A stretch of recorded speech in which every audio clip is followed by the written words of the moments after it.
Hello అందరికీ. So ఈరోజు మన వర్క్ అయితే స్టార్ట్ అయితే చేసేసాం. సో ఈరోజు డే లేచంగానే బ్రష్ చేసాను, టిఫిన్ తినేసి మనమైతే ఆఫీస్కి వచ్చి సిగ్నేచర్ పెట్టేసి ఒక గంట సేపు కూర్చున్న తర్వాత చాయ్ తాగేసి మెల్లగా సో మనకైతే గ్రూప్లో అయితే వచ్చేసింది. సో ఈరోజు మన వర్క్ ఏంటనేది అయితే గ్రూప్లో వచ్చేసిన తర్వాత దాన్ని చూసేసుకొని ఒకగా మన మేస్త్రి కింద అయితే పడ్డది. సో మన మేస్త్రి కింద మేమైతే ఇద్దరమైతే ఉన్నాం. సో మా మేస్త్రి అయితే ఆల్రెడీ డిఎమ్స్లో అయితే ఉన్నాడు. డిఎమ్స్ అంటే ఏం లేదనమాట, ఇంజన్ బోగిని డిఎంసీ అని అయితే అంటారు. సో మాకైతే ఈ వర్క్ అయితే అప్పచెప్పేశాడు.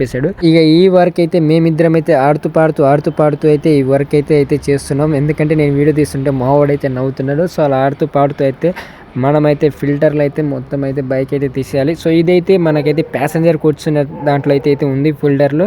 సో ఈ రెండును ఇంకో రెండు కింద అయితే ఉంటాయి. సో అవి అయితే పీకేసిన తర్వాత మనకైతే డిఎంస్లో అయితే వెళ్ళాలి. ఇక్కడ ఫిల్టర్ పీకేసిన తర్వాత ఒకసారి అయితే చూసుకోండి. సో ఇక్కడ ఫిల్టర్ అయిపోయిన తర్వాత నెక్స్ట్ డిఎంస్లో ఫిల్టర్ అయితే ఉంటుంది. సో అక్కడ కూడా మనమైతే జాగ్రత్తగా డిఎంసీలో ఫిల్టర్ తీసేసిన తర్వాత ఎయిర్ పైప్ తీసుకొని వచ్చి కింద ఎయిర్కి అయితే అటాచ్ చేసేసిన తర్వాత ఎయిర్ ప్రెషర్తో అయితే మన డస్ట్ మొత్తం అయితే క్లీన్ అయితే చేయాలి. అగో అయితే చూస్తున్నారు కదా, ఇలా అయితే మనమైతే క్లీన్ అయితే చేయాలి. సో ఈరోజు వర్క్ వచ్చేసరికి ఇదే మళ్ళీ రీఫిటింగ్ చేసేసాలి. సో వీడియో మీకు నచ్చినట్టయితే లైక్ చేయండి, షేర్ చేయండి, సబ్స్క్రైబ్ చేయండి. ఇలాంటి మరెన్నో వీడియోస్ అయితే నేను డైలీ చేస్తుంటుంది. ప్లీజ్ సపోర్ట్ చేసి